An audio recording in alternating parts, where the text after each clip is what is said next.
Are you working? What kind of work do you do?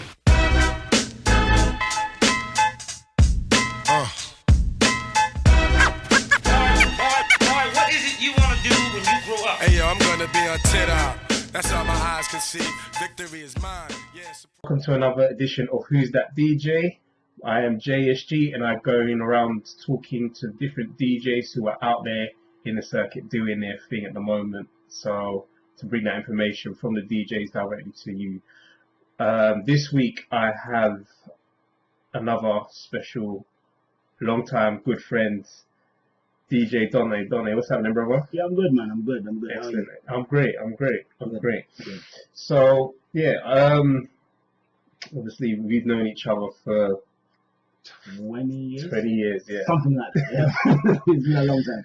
20 years, man. So cool. Right. So how we obviously start the show is we get every DJ to give us like a backstory of who they are. Cool. And what they're up to currently. So if you want to give the people them your backstory and what it is you do. Well, it actually started by accident. I never jumped into the DJ thing knowing I wanted to be a DJ. Mm-hmm. I just went to radio with my cousin one day and he said, oh, talk and do something. I said, all right, cool. And it just kind of started from there. Been DJing since 2005. Mm-hmm. I have been on many radio stations across London and worldwide as well. I've DJed in clubs, weddings, christenings, every sort of event that needs music. I've done that.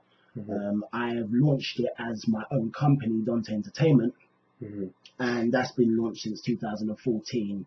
And this is literally just what I do. So that's just a brief Summary. summary of what I do right now. Calm. Okay, cool.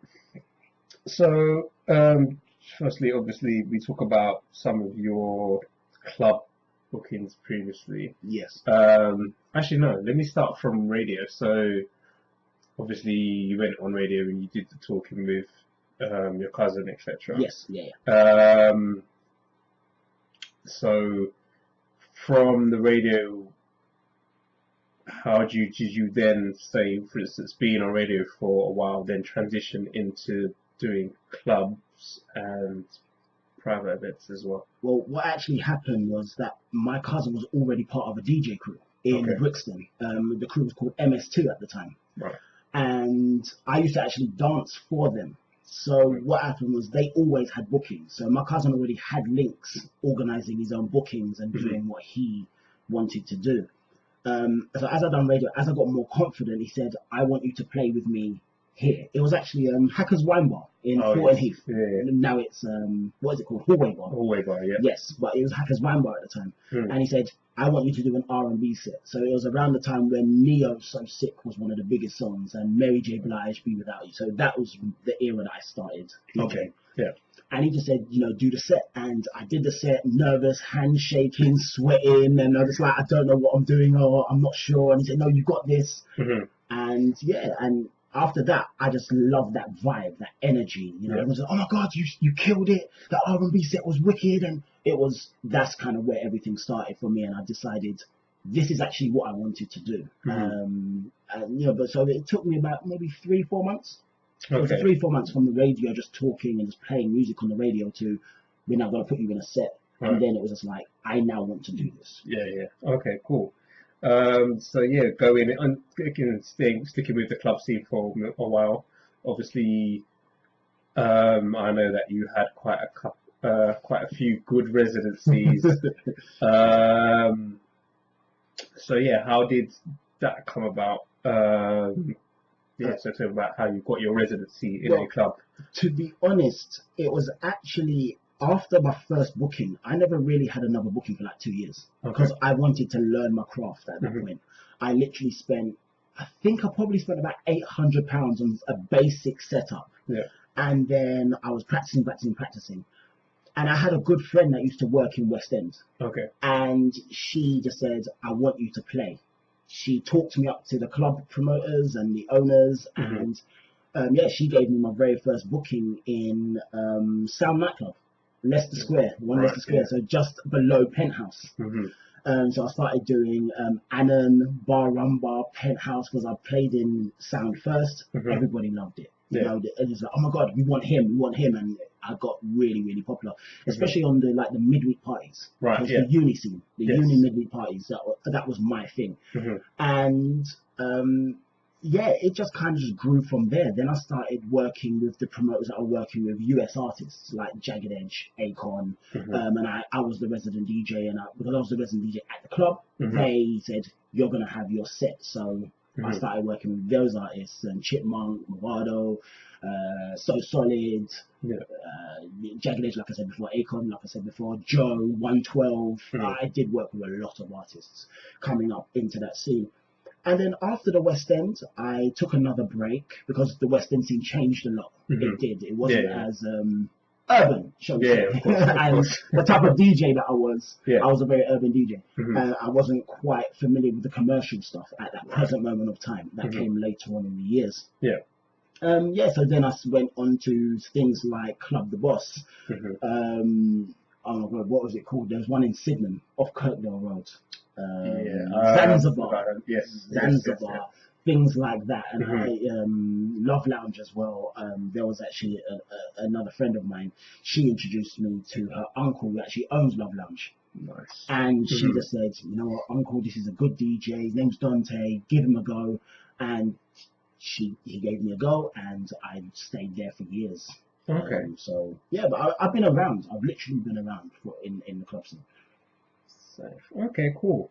So it seems like from you more likely, well, not for you, how you've kind of progressed is mainly just being networked with good people who've kind of put you forward for certain stuff rather than you saying, I want to go here or I want to go there. So. I mean, there was a couple of times where I've had to kind of reach out and push forward. You have to do that as a DJ.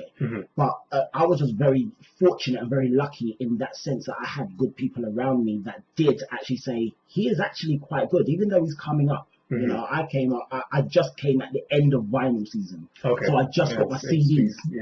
So it was like, as I just got my CDs, I was like, he's actually really, really good. Like, give him a try. So it was just little half-an-hour sets. But I shut down that half-an-hour set. I played, and I remember playing to maybe 6 people in some of these places.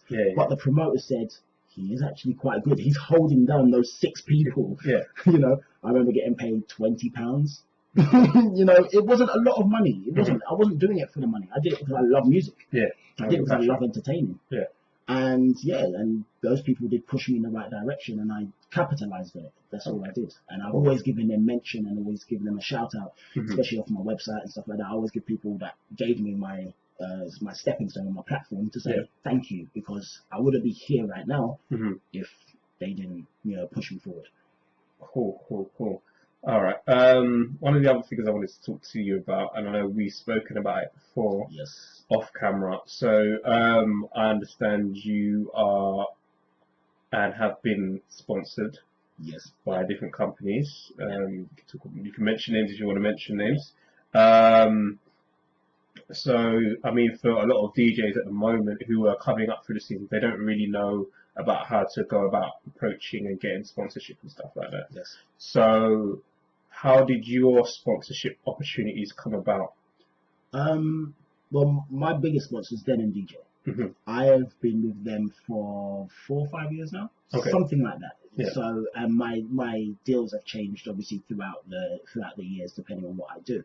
And a lot of people think, oh, as a DJ, I need to have 9 billion followers and I can get this. And that's not even the case. The reason why Den and DJ are behind me as a DJ was because of my business acumen. This is my only job. Some DJs have day jobs. Some of them do. Just not gonna pretend that they don't. It's like anybody that would have 2 jobs just to kind of keep me. This is my only job. This is what I do.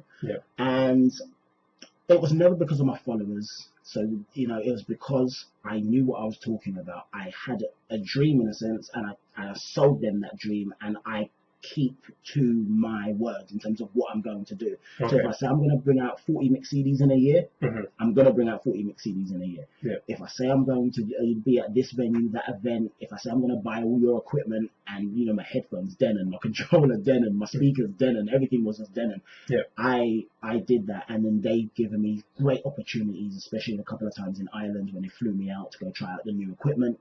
This was around the DNS 3700S staging, so that was the CD turntables, the movable platters. So it was around that era. Okay, cool. So yeah, but my advice is always going to be to DJs is just reach out. Don't feel despondent when they tell you no, or if you know if they give you a criteria to meet. You can meet the criteria. It just matters how much work you're willing to put in. Right. You know, and market yourself. Yeah. I was taught by the owner of Fridge Bar, Ralph, and I had my residency there for 6 years. Every Friday, every Saturday, every Sunday, it was grueling. Yeah. But he said that the problem with DJs nowadays is just that they don't sell themselves. Okay.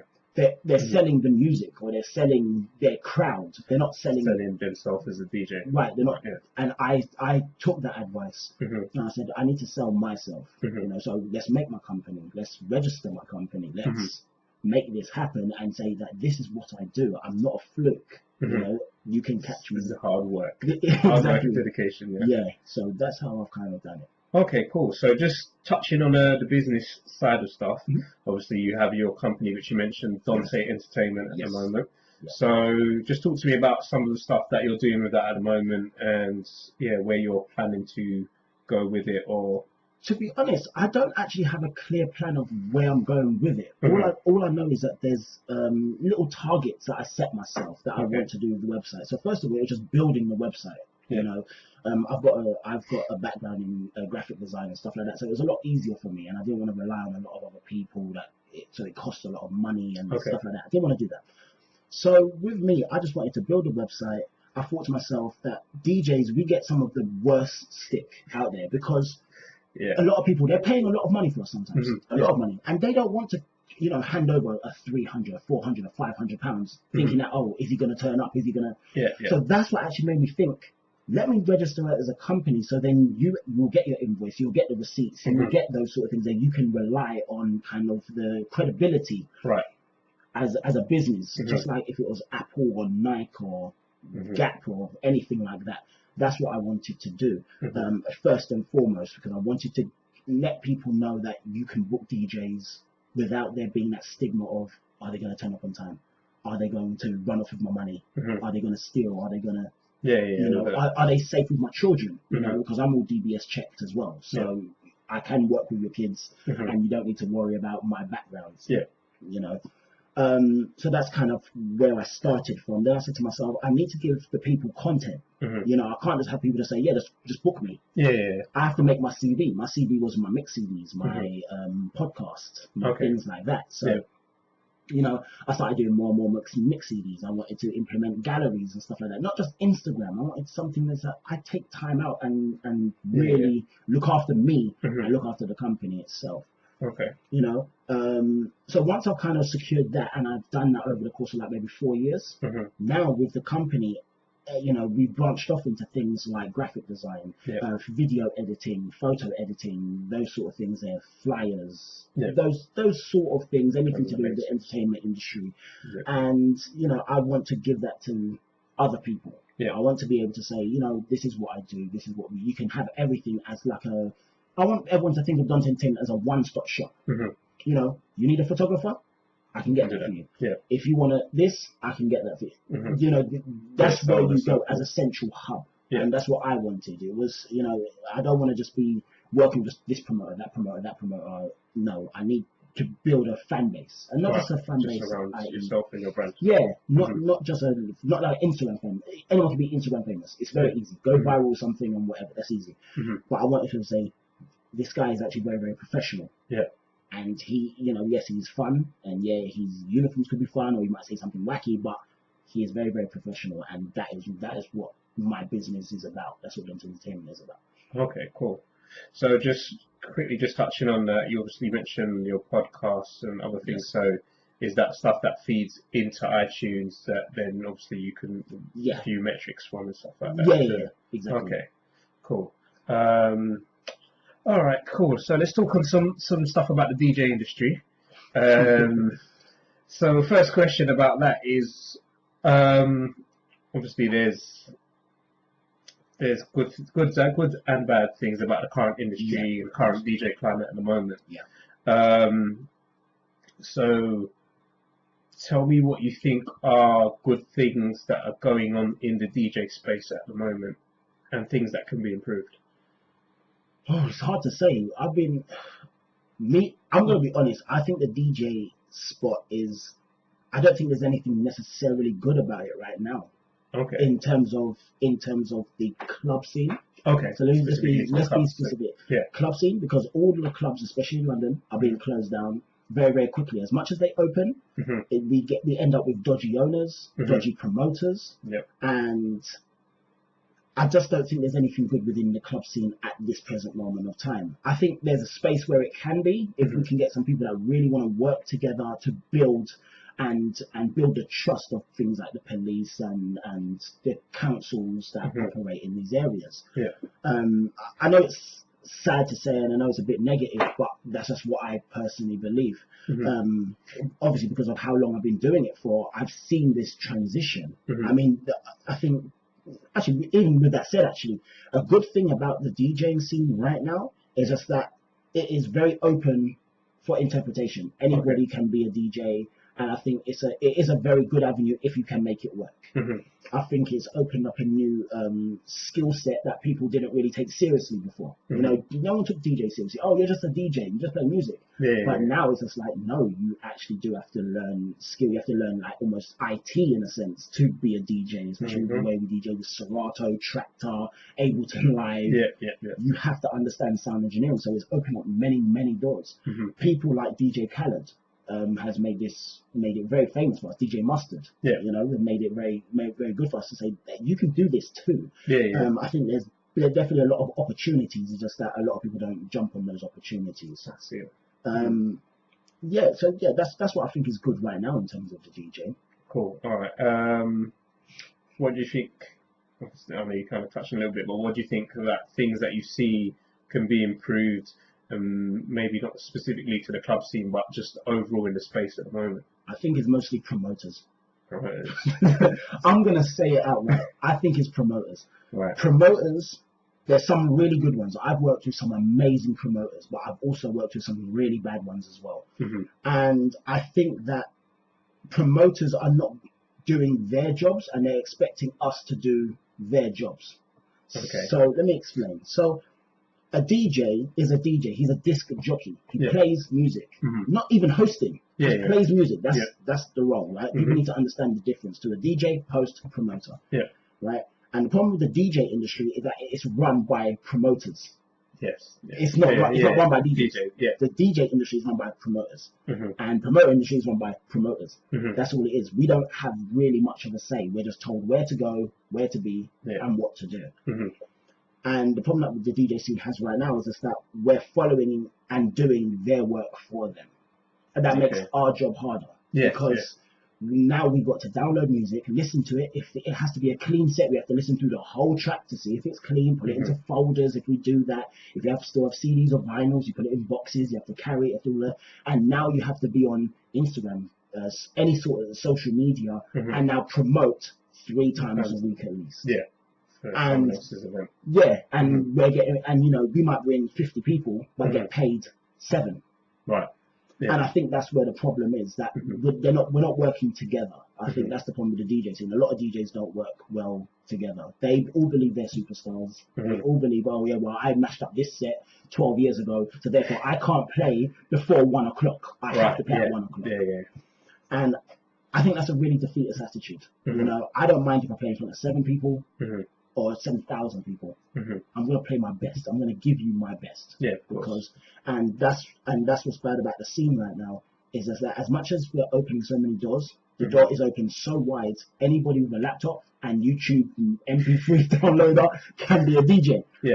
And that causes me a lot of problems, especially when I've taken time to learn my craft, learn my skill, not just press the auto sync button. I see people pressing the auto sync button, and you know what? For DJs that's been doing it for as long as we've been doing it, if you want to press auto sync, you know what? We already know how. Yeah. It's fine. Mhm. It's our God-given right to press the auto sync button because we've done it. Mhm. We've done the mixing. I can show you live. I can show you on vinyls. I can show you on CDs. I can show you on controllers. Mhm. But I think that a lot of those DJs are happy to kind of undercut us as well. There's a lot of DJs that are undercutting what we do. So we might go in and say, oh, that set is 150. Mhm. Oh, but if you book me with little to no experience, I'll do it for £30. Right, They're going to go for the £30 because they're going to save money and still get music at the end of the day. They might not get the same quality, but they're still getting music. And that's one of the biggest issues we have with the DJ industry, that everybody's kind of, they're not lengthening the table, they're putting up their fences. Right, okay. So, lengthen the table, let people eat and extend off that. Yeah, And a lot of people, I'm not bringing up no man or no woman even. And I'm just like, why not help? If I need the help, I'm going to call up my DJ people. Can you do this booking for me? Or, can you do this? Yeah. And most people won't do that. I get you. No, I can definitely say that there some events that I've seen. Definitely, you can tell the difference between an event that's run by a promoter who's just a promoter, yes, as opposed to a DJ who's promoting like his own event. Yeah. Because there's definitely a difference in terms of how the event is marketed, yes, who the DJ has on the bill, and just how it opens up. I mean, for the ravers, they're just going out to hear good music, but you can see in terms of the marketing yes, and even who that DJ is surrounded by, you can see, all right, cool. You know who the DJ is and who the promoter is. Yeah. So no, you're definitely right about that. So I had another question that I was just going to touch on. So just going back quickly, we obviously talked about for your business when you're doing private bookings. Obviously, you've made sure that you've got your DBS checked and stuff like that. You do your insurance and insure your equipment and stuff like that as well. And public liability. Yeah. Because again, for private events, some DJs don't know, but certain venues require that you have public liability insurance. Yes. If you're bringing your own equipment or if you're paying for a certain venue, and then you have to make sure that the equipment is pack tested before they even allow you to plug it into the wall. Yeah. So definitely get that looked into. I'll leave some links in the description on the page to let you know like companies to go to get that checked out, because it's definitely something worth doing. That's what question it was. It was so just going back to your Denon deal at the moment. So obviously for them, so is it a case of when they say they give you like your yearly target, is that to say like in order for us to continue sponsoring you, we need to fulfill these sets of criteria? Exactly that. Okay. Exactly. So it's literally just, end of the year would be like, okay, this is what you've done, great. This is the targets we need you to set. For example, I'll talk about a couple of them. Like for example, you have to do like 3 charity events. Okay. 3 charity events, so it's something for the community basically. So I make sure I fulfill that. I work with a good company that actually do that. And then they might say you have to do 2 clubs, and then you got to do these bookings, but then you got to do this many podcasts and XYZ, and have this many numbers in terms of your podcast on your website to see if it's still relevant. Okay. Because you still have to have that level of relevancy. As much as I did say earlier on, that it is about I got it because of the business side of it, there still has to be a level of relevance. I can't just be business minded and have one person following me. It's just not going to make sense. So you'll see on my Instagram, you'll see me just say, yeah, I'm doing this right now, I'm doing that, and you'll see me doing more CDs or whatever, or this charity event, or the all white party I did actually, I helped organize that as well, so had to turn up for that. But no, so they give me my criteria, and I just make sure that I fulfill it to the best of my ability within the time scale. So they might say they want 10 CDs in 3 months. I will bang out 10 CDs in 3 months, and not like repeat CDs. These are brand new CDs every single time. So okay, cool. And like each one, I'm guessing is like or do you have each genre each CD, sorry, that you release, is it like one genre per CD, or do you do like a mix of different genres on one CD? I used to do that. No, Okay. I used to do the mixed genre on this one CD. It's like, oh yeah, everybody wants. No, I changed that all up. For me, and which I did speak to them about, I said that I would rather separate the genres because there's some people that enjoy R&B. And they will listen to maybe the first part of the CD because it's R&B, but not listen to the second part. So therefore, or listen to the second part of the download because they're not interested in what's on after that. So I made it very genre specific, and it makes people want to go back for more anyway. Okay. You know, when you say, "Oh, I got one R&B CD," Yeah. take that, no problem. Oh, have you got a dancehall? Yes, I do. There's one dancehall CD. Yeah. Take that.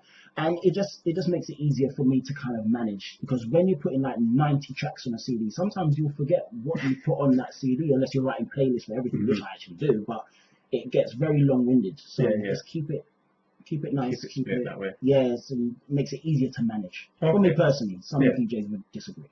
Calm. All right. All right. So this is the part of the episode where I set DJs a challenge.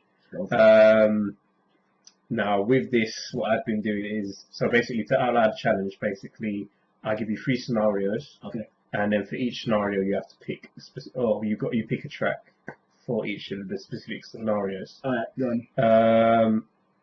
Okay. So scenario 1. So I'm gonna kind of do this around kind of today's discussion almost. Is this any genre? Yeah, it could be any of the genres that you play. So okay, yeah, cool. Go for it. But one of the things that I want to start doing for DJs is try not to pick the baitish track. But I said I'll stipulate that in the question anyway, because I caught out Dazzle with that last time. Okay. So one of the questions for him was, you're at a wedding, you've just played the first song, what's the next song you play after that? And it can't be Candy. So, so those are the kind of questions. Yeah. Oh yeah, got it. All right. So scenario 1. Okay, you have just been approached by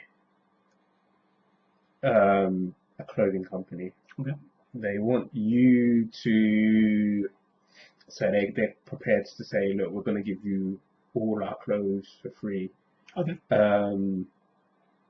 And you know, they give you like a few things you have to do in order to meet it. But it's a company you've been wanting to work with for time. Okay. Yeah. What's the celebration track you're playing once that deal is signed on the dotted line?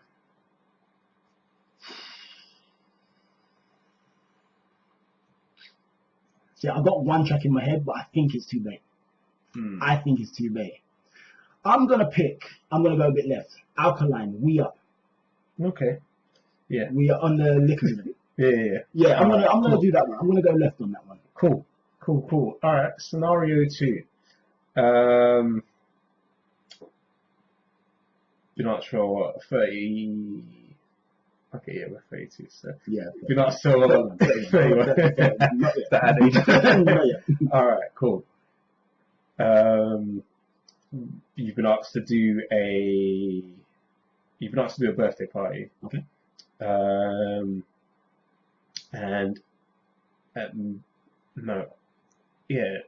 you've been asked to do like a 30-ish birthday party. Okay. So it's from our kind of current era. Yeah, that's fine. The night for most likely has been turn up, so completely to the end. So what is the last song you're playing that you know everyone will vibe to and sing along with? I know what's in my head, but I know that's a very big answer. But for me, I'm an R&B man. I'm a slow jam man. So for me, it has to be R. Kelly, Bump and Grind.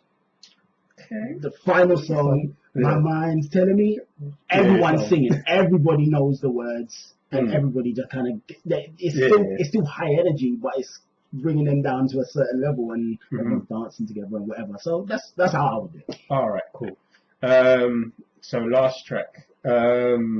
You're at a concert. You've been asked to do, I don't know, say for instance, Jagged Edge Rover. Okay. You've been asked to do a warm-up set for their concert. Okay. What's the last song you're playing to kind of keep the crowd hyped? And obviously it can't be a Jagged Edge song because they're about to come out and perform their song. but yeah, it's just something to just get the crowd ready for them to come out on stage and do their thing. That's a hard one. It would. I wouldn't. I don't know. I mean, because the list is too big.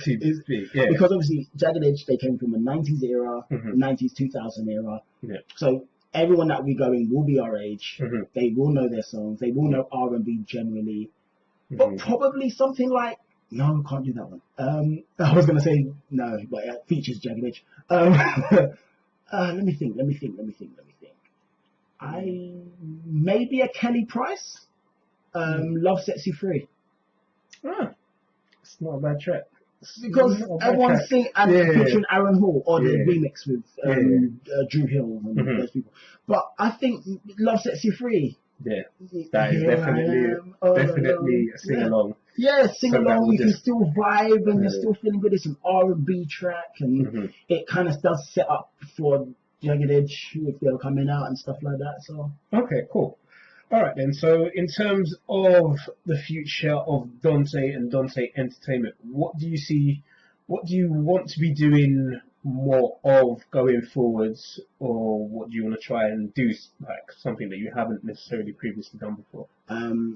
I think just do more of. I want to start traveling abroad a little bit more. Okay. I got a taste of it about 3 years ago now when I was in New York and I was booked out to fly out and play and support an artist that I was working with, and she's a lovely artist, love her to bits. And we're good friends now. We built up that relationship. So she flew me out and we just chopped it up, and it was an amazing experience. And then I did it again when a friend of mine, DJ Raker, he called me and goes, Dante, I need your help. I said, what's up? He goes, I'm in Greece at the moment. I need you to kind of help me out. I said, what? He goes, no, I'm in Greece at the moment. I need you to come down and do a set for me for a few weeks. Oh, okay. All right, I'm going to Greece. And then so I started doing more abroad stuff, and I really do want to do more abroad stuff. I've said this before, they do pay a lot more out there. They do. They really do appreciate their DJs. They really do, more so than them, because we got such a high influx of DJs. Right. In London, so out there it's not as much. You still have DJs out there, obviously on the strips and stuff, but when you're assigned to a club, that's your club for the night. You own it. You do whatever you like as long as within the constraints of the business model that the promoter or owner usually out there that they have. So I really want to do more abroad. I do want to grow Dante Entertainment some more and just have more people just kind of following. I don't need them to necessarily do anything, or not even necessarily even book me necessarily. Just enjoy the content that I push out. I push out a lot of free content, and I've always kind of been in odds with it, whether I should keep on doing it or not. But I think people enjoy it. I get a lot of good responses from it, and again, as much as this is my job, I don't always just do it for the money. I do it because I genuinely love music. I genuinely want to share my vision, my passion with anybody who's happy to listen. With that, I will be growing Dance Entertainment, more abroad DJing wise. I said to myself, I don't want to do clubs, really and truly. I mean, I'm happy to do clubs. I'm very happy to do it. If people call me up and say, we've got a club for you, we want to do this, I'll do it. I mean, people still book me for clubs even now. But as a preference, I do prefer the private functions. I do. And again, it's not about the money. And yes, they do pay more, but it's not about the money. It is just about that unity.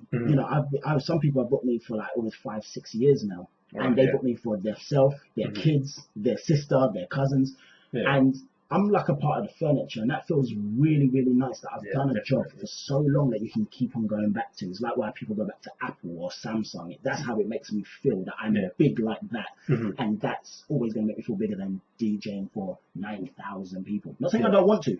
I want to. I want to do the festivals. I have never done a festival. Okay. Never done a festival. I really do want to do a festival. And I know the garage one is usually coming. I want to try to jump on it. I don't know how, but it's only make it work somehow. I'll make it work somehow. But I do want to do more festivals and have that experience, because I've never had that experience and I would love it. I've done concerts. I've done big after parties, but that's kind of the direction I'm going to go in. But I'm content where I am. I'm content. Not saying that I don't want to grow, but I'm very happy with my progression. Right. Okay. And Cool. it is a slow progression, but it's there.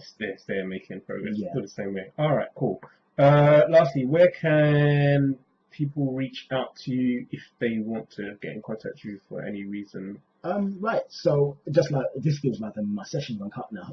Basically, you can reach me on the website, which is www.danteentertainment.co.uk. www.danteentertainment.co.uk. This, you notice it by this logo. This logo is me. Everything is me. Also, if you're on the Facebook, it is just Dante Entertainment, and if you're on the Instagram, Snapchat, or the Twitter, it is Speaking of Dante. Okay. And that is literally all of it. Cool. All right, then what I'll do is I'll leave the links in the description so people can reach out to you for whatever reason. Go on the website, see the stuff, find you on iTunes, all that good stuff. There as well. Yeah. Cool. All right. Is there, lastly, before we go and wrap up, is there anything you want to ask anybody or any DJs out there, or anything of me? Any questions, anything like that? First of all, thank you for having me. No problem. It's always a pleasure to be able to network, and this is why I like working with you. You know, we work on a lot of projects together. Well, recently, we've definitely over the course of the years. Shouts out to LMC Hospitality. We'll talk about that on another session later on down the line. But we work together, and it's always good to that you're creating a platform for DJs to speak and really get their words out, you know, and so we can maybe find something that we can all join together and say, right, let's all work together and do something nice. So I think you're doing a really good thing here, and appreciate it. Much respect to that, and having me and just having me here and just chopping it up, which is a good thing. You know, for everybody else, I mean, to the DJs out there, start working together. Simple. I'm gonna say it. I'm looking to the camera, right? Work together, right? And just because you're a big name DJ, I'm not naming any names, but there's a few out there, right? Just because you're a big name and somebody's not on the same level as you, it doesn't mean you can't help pick them up, you know? And promoters, pay your DJs. Simple as, pay your DJs. Give your DJs what they deserve, you know, because we do work really hard, and there's a lot of stuff behind the scenes that you lot don't see. You lot don't see us up till 3 o'clock in the morning downloading music, being the first one to download the new Cardi B album, you know, and listening to every track to see what it's all about, to be able to talk about and stuff like that. Cool. And whatever. How do you feel about the DJs? Let's just touch on that real quickly before we end. Obviously, for me at the moment, my network specifically of DJs is very good, because I think we reach out a lot to each other, and especially like with any private bookings that come my way or to any of the DJs I know. In that sense, it's really good in the sense that if Dazzle's unavailable to do something, he'll call me and say, I need you to do this for me, and he'll give me the date, say, are you available? Say, yeah, all right, cool. And vice versa, I might have a wedding or a birthday party and say, if I can't do it, I might call yourself or Dazzle or any of the other guys in the circle and say, I can't do this booking, are you free? And then things go out that way. So things like that are really good. I think overall, I would like to again see a little bit more co-working amongst different DJs, not even just in London, because I think at the moment, obviously, I don't know, for yourself, obviously you see more London, but I travel around the country a bit, so I see different DJs, and I'm always quite keen to just talk to their network, see what they're up to, and see if there's a possibility for me to help them or them to help me do something. So just continue to do that, and I think that will just improve the scene even more. But again, on that note, a lot of the younger DJs or the new DJs get good quality music. Like, I understand if the song just come out and it's not on a record pool, get it off YouTube or however you want to get it. But as soon as it becomes available on a record pool, delete that old file from YouTube and get a proper copy. And that will just makes DJ sound better, because there's nothing worse in the club listening to a low quality MP3. Of course. So but that's how I feel about it overall. Can I finish off just by giving some advice? Anybody that wants to get into DJing, I think it can be, and listen to my words, it can be the most rewarding job you ever do. You meet people. I mean, I've been very fortunate where I've met some great people, and I've flown out and I've done that. But if you're just starting out in this, you know, my advice to you is, like what JSG said, get really good quality music, understand your music, understand your craft, Learn that craft. You know, if it takes a year, let it take a year. You don't need to rush. Trust me, it's not really going anywhere.